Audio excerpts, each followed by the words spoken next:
इसका दूसरा एग्जाम्पल भी मैं आपको दे सकता हूँ और दे रहा हूँ कि जब मैं सिविल इंजीनियरिंग करके निकला, बीई सिविल करके निकला कॉलेज से, उसके बाद मैंने पहले 1 साल नौकरी की। एक बिल्डर के साइट पर मैं साइट इंजीनियर था। वहाँ पर मैंने देखा कि बिल्डर खूब एयर कंडीशन घर में रहता है, एयर कंडीशन ऑफिस में बैठता है और एसी कार, लग्जरी कार में आता है और खूब एंजॉय करता है लाइफ, और बहुत ज़्यादा एजुकेटेड वो नहीं था। और मेरे ही साइट पर मेरे नीचे काम करने वाला एक स्टील फिटर था। वो लड़का बड़ा ही अच्छा ईमानदार लड़का था, स्टील बेंड करता था साइट पे, कड़ी धूप में मेहनत करता था और उसका सक्सेस कुछ भी नहीं था।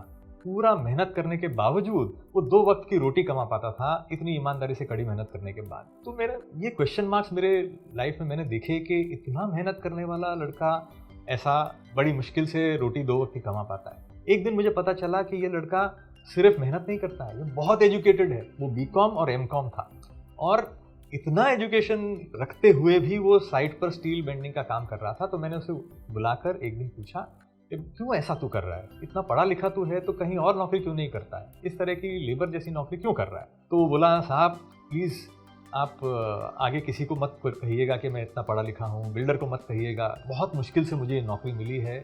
ये वक्त है मिड-80s का, तो उस समय नौकरियों का बड़ा अकाल था और नो वैकेंसीज वगैरह के बोर्ड लगे रहते थे, बड़ी तकलीफ थी। तो इसे मुश्किल से इसने ये नौकरी पाई थी। तो मैंने ये देखा कि इतनी मेहनत, इतनी एजुकेशन, सब कुछ होते हुए इसको डिफ़िकल्टीज़ हैं लाइफ में, और बिल्डर इतना ऐशो आराम की ज़िंदगी जीता है ज़्यादा हार्ड वर्क ना करते हुए। डेफिनेटली बिल्डर से कई गुना ज़्यादा हार्ड वर्क ये लड़का कर रहा था। तो ये मुझे समझ में आया कि इसका लक अच्छा नहीं है और बिल्डर का लक बहुत पावरफुल है। इसलिए बिल्डर को खूब सक्सेस है, ऐशो आराम है, पैसे हैं, सब कुछ है, बड़ा बिजनेस है, और ये बेचारा एजुकेटेड हार्ड वर्कर वो सक्सेस नहीं है। तो इससे मेरी समझ में आया कि हमारे जीवन में लक यानी भाग्य का बहुत ही बड़ा इंपॉर्टेंस है, महत्व है और रोल है। बहुत लोग ये भी कहते हैं कि कर्म का सिद्धांत जीवन में सबसे ज़्यादा रोल प्ले करता है, और वो ये बहुत स्ट्रांगली मानते हैं और कहते हैं कि कर्म, जो जीवन में हम कर्म करते हैं, इसी जीवन में सब कुछ हमें उसका अच्छा और बुरा भोगना होता है। तो कर्म के अलावा और कुछ नहीं है, भाग्य वाग्य कुछ नहीं है, लक कुछ नहीं है। जो भी है सब कर्म के हिसाब से ही होगा और कर्म के इफेक्ट से ही इसी जीवन में सारा भोगना पड़ेगा। तो इसका एग्जाम्पल मैं दे सकता हूँ आपको कुछ चीज़ें समझाने के लिए कर्मा फिलॉसफी के बारे में। कर्म की फिलॉसफी बहुत डीप है और मेरा ये मानना है, मेरे जीवन में एक्सपीरियंस से 23 साल का मुझे प्रोफेशनल एक्सपीरियंस है, 10,000 से ज़्यादा केसेस का प्रोफेशनली हैंडल।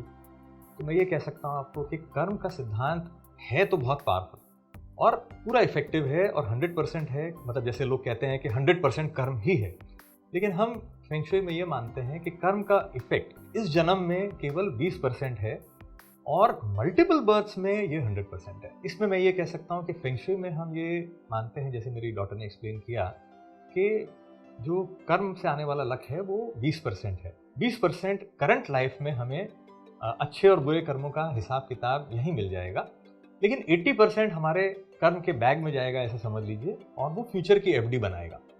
तो इस एग्जाम्पल को इलस्ट्रेट करने के लिए मैं आपको बताता हूँ। मान लीजिए एक बहुत बड़े इंडस्ट्रियलिस्ट कोई हैं, उनके घर में एक बच्चा पैदा हुआ 25-27 साल पहले।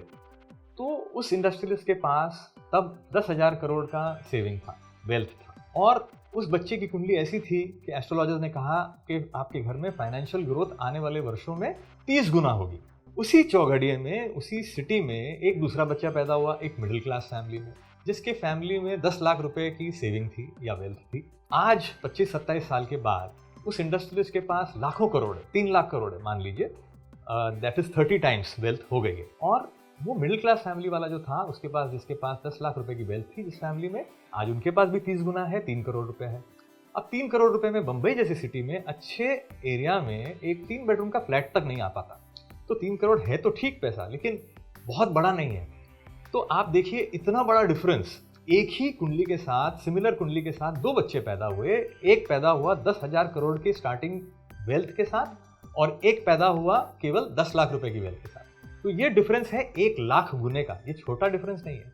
तो इतना बड़ा डिफरेंस ईश्वर ने कैसे कर दिया कि जीवन की रेस में एक बच्चे को पैदा किया यहाँ पे और दूसरे को दिया 1 लाख गुना आगे सीधा स्टार्ट। तो क्या ईश्वर अनफेयर है कि इतना ज़्यादा डिफरेंस के साथ, अन्याय के साथ 2 बच्चों को अलग अलग स्टार्ट ऑफ लाइफ दे? तो इसका आंसर ये है कि ईश्वर बिल्कुल अनफेयर नहीं है। ईश्वर के घर में देर है, अंधेर नहीं है। जिस बच्चे ने इंडस्ट्रियलिस्ट के घर पैदाइश ली, वो बच्चे के पुराने कर्म, पिछले जन्मों के कर्म इतने पावरफुल थे कि ईश्वर ने कहा, जा बेटा, तेरे को इतना ज़्यादा स्टार्ट लाइफ में दे देता हूँ कि तू कभी जीवन में पीछे मुड़ के नहीं देखेगा।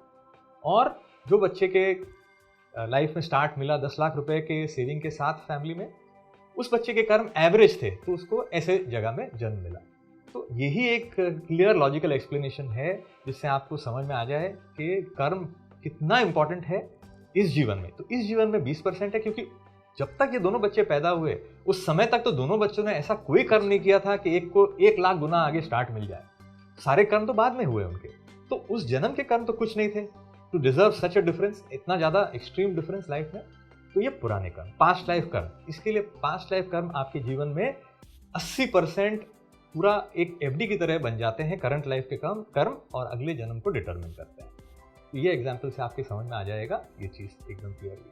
एक दूसरा एग्जाम्पल मैं आपको और दूंगा कि आप अपने खुद के इर्द गिर्द, अपने फैमिली में, अपने दोस्तों में देख सकते हैं कि कुछ आत्मा, कुछ इंसान बड़े ही पुण्याई आत्मा होते हैं और वो सिर्फ और सिर्फ अच्छे से अच्छे कर्म करते हैं, खूब कड़ी मेहनत भी कर रहे हैं, बुरा नहीं करते, चीटिंग नहीं करते, गलत कार्य नहीं करते, फिर भी उनके जीवन में कुछ भी उन्नति नहीं होती है, उनकी फाइनेंशियल प्रोग्रेस नहीं होती।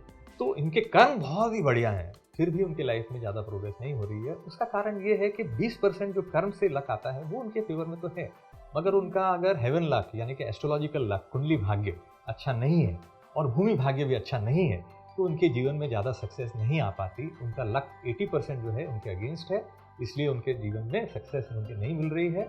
अच्छे कर्म तो वो बहुत कर रहे हैं। वाइस वर्सा दूसरी तरफ आप देख सकते हैं कुछ ऐसे भी लोग हैं कि जो बुरे से बुरे कर्म कर रहे हैं, ये एकदम गलत से गलत कार्य करते हैं, चीटिंग करते हैं, गलत से गलत चीज़ें करते हैं जीवन में, और खूब पैसा है उनके पास और खूब ऐश करते हैं लाइफ में। तो दोनों ही एग्जाम्पल्स हमारे लाइफ में हम देख सकते हैं, जीवन में जीवन की सत्यता देख सकते हैं। वो बुरे कर्म करके भी इतना एंजॉय इसलिए कर रहे हैं क्योंकि उनका हेवन लक और अर्थ लक पावरफुल है, मगर उनका कर्म का बैलेंस जो है, बैंक बैलेंस बहुत वीक है, उनकी एफडी नेगेटिव है। तो उनके अगले जन्म में उन्हें बहुत सफरिंग देखनी होगी, उनको लाइफ में बहुत बुरा स्टार्ट मिलेगा, ये बहुत लाइकली है। ये है कर्म का सिद्धांत। क्लियरली आप देख सकते हैं, हमारा ओपिनियन एकदम क्लियर है, इस जीवन में 20% कर्म का इफेक्ट है, अच्छा और बुरे कर्म का दोनों का। बाकी 80% आपका लक जो है वो हेवन लक और अर्थ लक है, 40-40%। जैसा कि मैंने आपको पहले भी बताया कि एकेडमिकली या पढ़ाई में मुझे बहुत ज़बरदस्त सक्सेस मिली, हमेशा टॉपर रहा। लेकिन इंजीनियरिंग की पढ़ाई करने के बाद जब मैं कॉलेज से बाहर निकला तो करियर में पहले कुछ सालों तक कोई सक्सेस, अच्छी खास सक्सेस मुझे नहीं मिल पाई। तब मेरी कुंडली एस्ट्रोलॉजर्स को दिखाई गई। उस समय के बहुत ही अच्छे एस्ट्रोलॉजर को एक को दिखाने के बाद मेरे नाना जी एडवाइस लेकर आए और हमारे घर में मुझे बताया कि मेरी कुंडली बहुत अच्छी है, ऐसा ज्ञात हुआ है और बहुत ही बढ़िया कुंडली है। प्लस मैं बहुत बार फॉरेन जाऊंगा, फॉरेन कंट्रीज़ पढ़ाई करने के लिए, और मेरा नाम न्यूज़पेपर्स में खूब छपेगा, बहुत ज़्यादा यश और कीर्ति मिलेगी, बड़े बड़े लोग, समाज के बहुत बड़े बड़े दिग्गज लोग मुझे रिस्पेक्ट करेंगे वगैरह वगैरह, बहुत कुछ प्रेडिक्शंस मुझे बताए गए। पर ऐसा कुछ भी हुआ नहीं। पहले 4-5 साल तक पढ़ाई के बाद कुछ भी ऐसा सक्सेस नहीं मिला, ना ऐसा कोई वाकया हुआ कि मैं पढ़ाई करने के लिए छोड़िए घूमने तक को बाहर नहीं गया। तब मैंने सोचा ये एस्ट्रोलॉजी क्या है, समझ में नहीं आ रहा है, ऐसा कुछ हुआ नहीं। तो फिर उस समय ऐसा हुआ कि मेरे एक अंकल हैं जिनका नाम है हंसराज सुराना, वो अब नहीं है दुनिया में, बट वो अपने इंडस्ट्री के दिग्गज रहे, प्रिंटिंग मशीन्स की इंडस्ट्री में टॉप मोस्ट थे वो देश में। और उन्होंने मुझे कहा एक दिन कि बेटा, ये घर का बहुत बड़ा इफेक्ट होता है अपने लक पर, तो तुम ये देखो कि घर किसी तरह से इम्प्रूव करके या उस चीज़ को आप स्टडी करो, और घर का बहुत अच्छा प्रभाव होता है। और उन्होंने कहा कि जिस घर में वो रहते थे, सायन बॉम्बे के एक एरिया में, वहाँ जो भी आए वो उस बिल्डिंग में, छोटी सी बिल्डिंग थी बट उसमें जो भी लोग रहने आए सब अपने अपने इंडस्ट्री के माहिर बन के निकले, खूब सक्सेस उन्हें मिली। तो ये ज्ञात होने के बाद मैंने वास्तु का नॉलेज लेना शुरू किया। वैदिक लिटरेचर्स में, वास्तु एक 8000 वर्ष पुरानी साइंस है, तो वैदिक लिटरेचर से मैंने उसका ज्ञान हासिल करना शुरू किया और उस नॉलेज को अपने घर में, अपने ऑफिस में यूज़ करके कोशिश की। जब मैंने वो चेंजेस किए अपने यहाँ, तो मैंने पाया कि सडनली मेरा लक इम्प्रूव हुआ और मुझे सक्सेस का पहला टेस्ट जीवन में मिलने लगा।